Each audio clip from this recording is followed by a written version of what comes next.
Sa number 10, maulanon ng hapon o kung gabi sa Negros. Cloud cluster nga may posibilidad mangin LPA, gina-monitor. Ang epekto sa habagat ang mabatyagan sa western na section sa Pilipinas na nagalakip sa Negros Island region. Sunod sa pag-asa, may mga posibilidad sang pagbumusong ulan kung hapon o kung sa gabi bangod sini.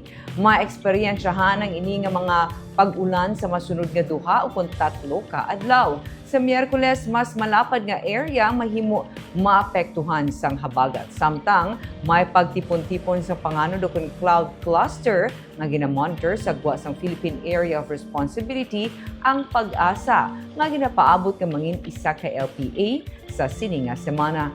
Kung mag-develop ang ini nga LPA sa isa ka bagyo, pangalanan ini nga Quiapo o kung water cabbage kung sa diin naghalin ang ngalan nga Quiapo sa Manila.